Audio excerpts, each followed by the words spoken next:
Hello and welcome, I'm Joshua Barnes and you're watching NewsX World. Let's first take a look at our top stories.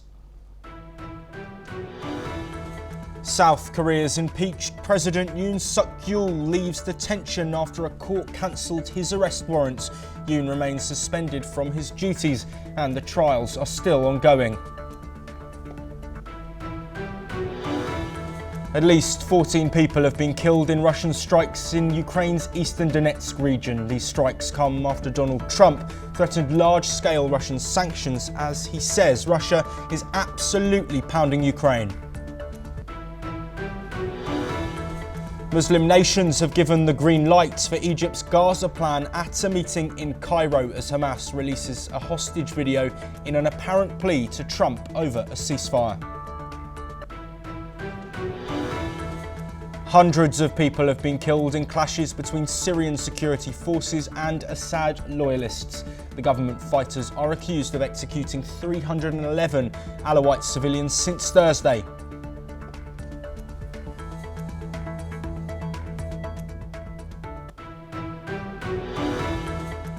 US President Donald Trump has threatened new reciprocal tariffs on Canada, including a 250% tax on lumber and dairy, citing unfair trade practices. US President Donald Trump has also written to Supreme Leader Ali Khamenei offering talks on Iran's nuclear program. More than 300,000 properties are without power as Storm Alfred edges closer to Australia's coast. Authorities warn the threat is not over, despite it being downgraded from a cyclone. We start with some news just in, and South Korean President Yoon Suk Yeol left the detention centre on Saturday. He was seen walking out of the detention centre waving and greeting supporters that had been waiting for him. This comes after prosecutors decided not to appeal the court decision to cancel his arrest warrant for the impeached leader. Yoon, in a statement released through his lawyers, said, "I bow my head in gratitude to the people of this nation." Yoon remains suspended from his duties and his criminal and impeachment trials continue due to his martial law imposition on December the 3rd.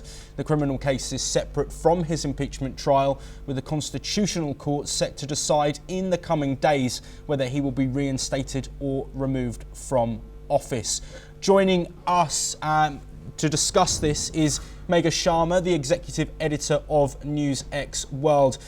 Megha, thank you very much for being here. Of course, the scenes that we're currently seeing on screen, jubilation for some, but also concern for others. South Korea remains deeply divided, but what do you think this release signals for the prosecutors and also for the current people working on his trial as to how that may go?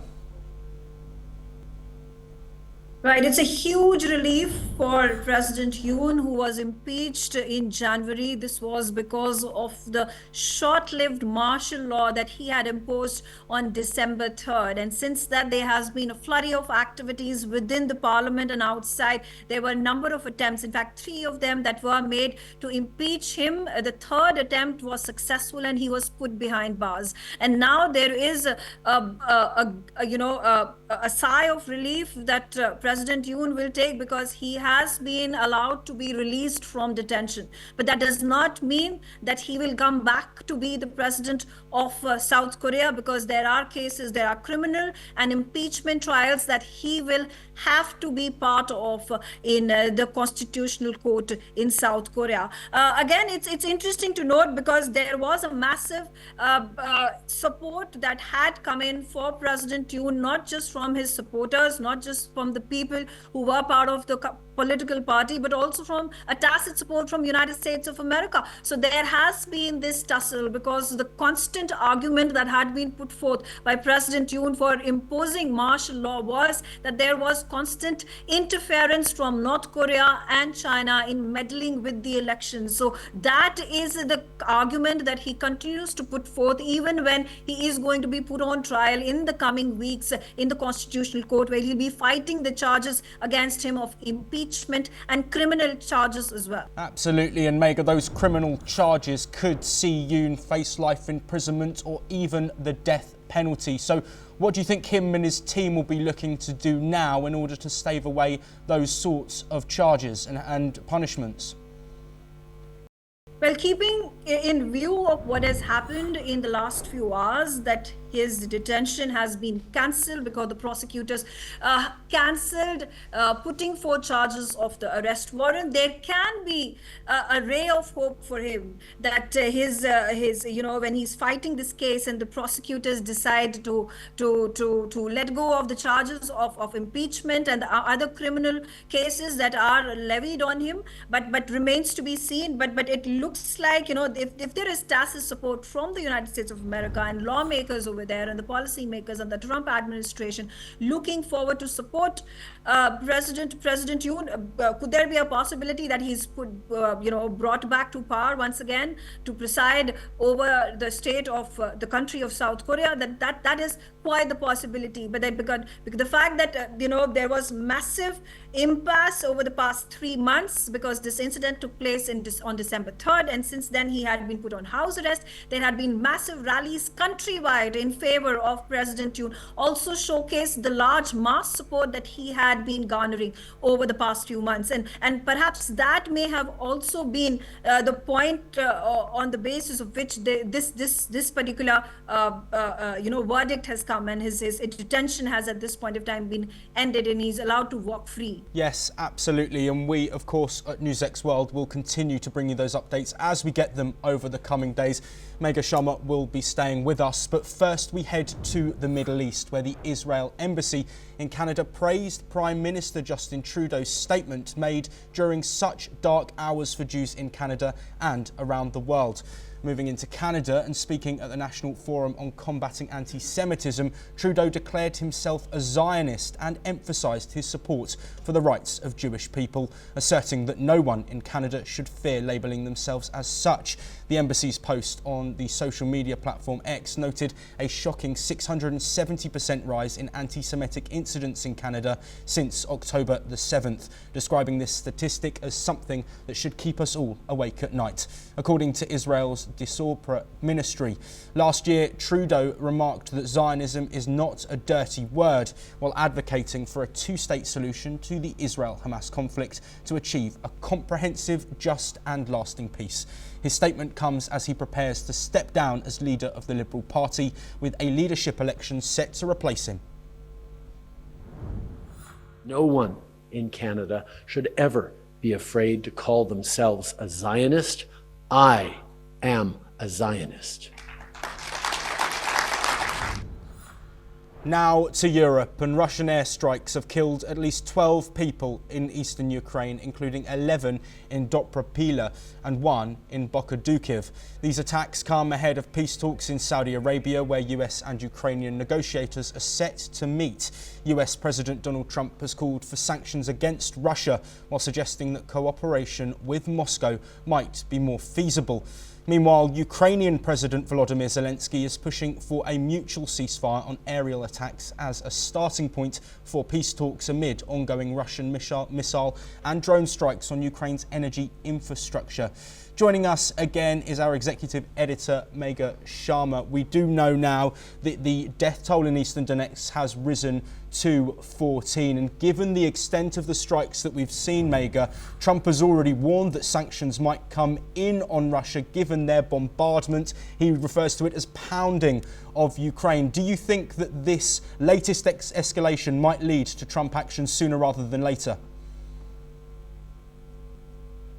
But we've seen that Trump has been threatening sanctions and tariffs all across the world, and Russia is no different. Russia continues to face huge tariffs from Europe and from America as well through under the Biden administration. But it's interesting to note that the latest statements that have been released from Ukraine and from Russia, because Russia claims that it has retaken the 3 villages in Kursk region, while Zelensky has said that because the Russian strikes have pounded eastern Ukraine, so the agenda of the Putin government continues to be to annex Ukraine, and therefore in such a situation, how can there be a discussion that can be had with both all three parties, US, Ukraine, and Russia, coming to the negotiating table and discussing peace. On the other hand, Trump, who up until 12 hours ago was wary of Ukraine and Zelensky and spoke in favor of Putin and said that it's easier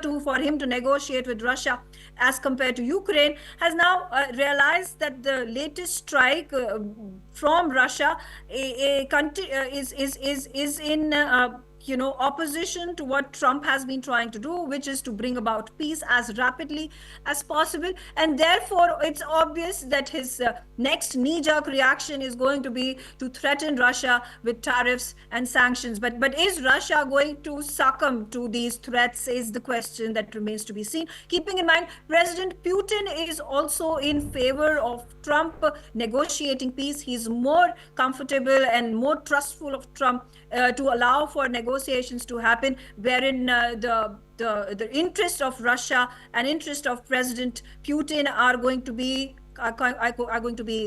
taken into account, are going to be recognized. But again, it looks like a negotiation is going to take place in the coming weeks, hopefully sooner than later. Yes, and Megha, to bring an end to this discussion, do you think that now these strikes have sort of taken place in Ukraine and the support that Trump seems to be showing Ukraine, even just slightly, do you think this will give Zelensky and his team any ammunition in their talks that they're going to hold in Saudi Arabia with the US this week coming? Yes, it's interesting because last time around as well, when the US always had traveled to the Middle East to hold talks about the Ukraine-Russia peace plan, Zelensky was not participating, or any of Zelensky's allies and government officials or ministers were not part of it. This time around as well, there is information pouring in that Zelensky is not directly going to be involved in the talks that are going to take place in Saudi Arabia. It's an interesting choice of country that has been picked by US to decide to hold talks at a neutral ground, which is Saudi Arabia, because just a few miles away there is Turkey, who has been time and again trying to bring about truce and saying that it can be a potential peacemaker in this deal, because many months ago, when the war had just started and there had been sanctions imposed and there was a blockade that had been put by Russia on the Black Sea for traversing of for transportation of the grains, it was Turkey that had intervened in the matter. It was an intermediary and convinced Russia to open up the seas to allow for these very essential food grains to then pass through the Black Sea. Megha Sharma, our executive editor, thank you very much for joining us. The developing situation between Russia and Ukraine, of course, will be followed by us here on NewsX World. We now move on, and putting an end to more than a week's worth of mystery into the Oscar-winning actor Gene Hackman's death. The chief medical investigator has said that Gene died of natural causes probably a week after his wife passed away. The couple were found in their home after neighbourhood security conducted a welfare check and saw their bodies on the ground through the window. As per reports, neither body showed any sign of trauma nor any indication of carbon monoxide poisoning, which had been an initial suggestion. While he lived with his dead wife for a week, the Academy winner might have been unaware of her passing due to his advanced Alzheimer's condition. The investigator has said that Hackman had significant heart disease, and ultimately that's what resulted in his death, adding that he had chronic high blood pressure. Let's listen in. Autopsy examination and a full body postmortem CT examination demonstrated no acute findings of internal or external trauma and showed severe heart disease, including multiple surgical procedures involving the heart, evidence of prior heart attacks, and severe changes of the kidneys due to chronic high blood pressure. We stay in North America, and at least 12 people have been injured in a shooting at a pub near Scarborough City Centre in Toronto. It happened at around 10:39 p.m. on Friday. Authorities have not disclosed the full extent of the injuries, but confirmed that 4 victims have non-life-threatening wounds. The suspect, wearing a black balaclava was seen fleeing the scene in a silver car and remains at large. Mayor Olivia Chow expressed concern, stating that the police chief assured her all necessary resources have been deployed. The investigation is ongoing and further details will be provided by authorities.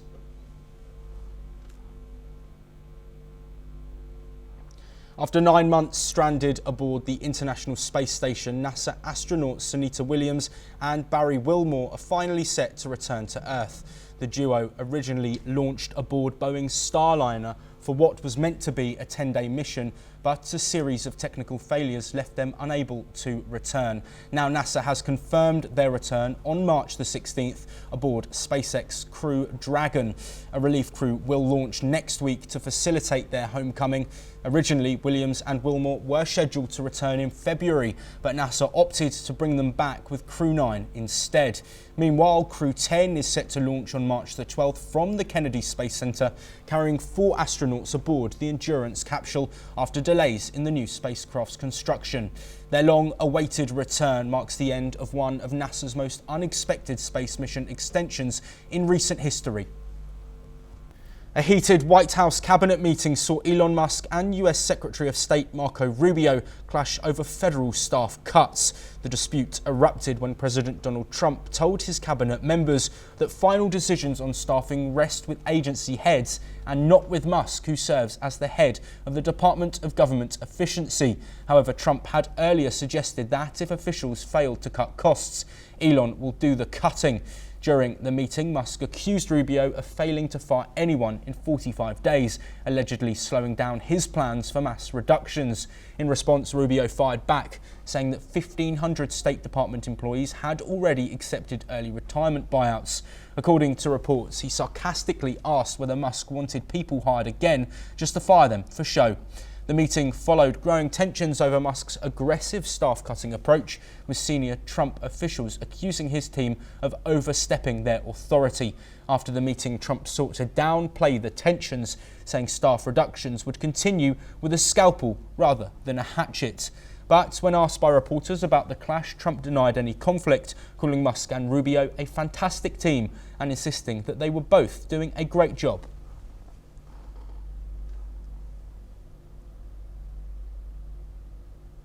The nuclear standoff with Iran is back in the spotlight. US President Donald Trump says he's reaching out to Tehran, seeking a deal to prevent Iran from obtaining nuclear weapons. Trump says he has sent a letter to Iran's leadership proposing negotiations, but Iran claims it hasn't received any such communication. Meanwhile, Tehran's state-affiliated media dismissed Trump's outreach as a repetitive show. Trump insists time is running out, warning that Iran is dangerously close to nuclear capabilities. Western nations share that fear, believing a nuclear-armed Iran could threaten Israel, Gulf Arab states and destabilise the region. But Iran denies seeking nuclear weapons. As tensions rise, the world is watching to see whether diplomacy prevails or confrontation looms.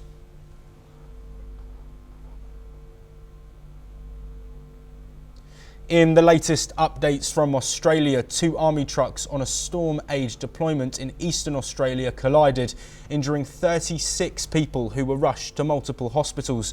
New South Wales ambulance sent paramedic teams to the scene near the flood-prone city of Lismore, including 2 helicopters. Cyclone Alfred made landfall in southeast Queensland and has weakened but still brings dangerous winds, heavy rain and flood risks. The cyclone initially hit coastal areas with destructive force, damaging homes, infrastructure and power lines, leaving thousands without electricity.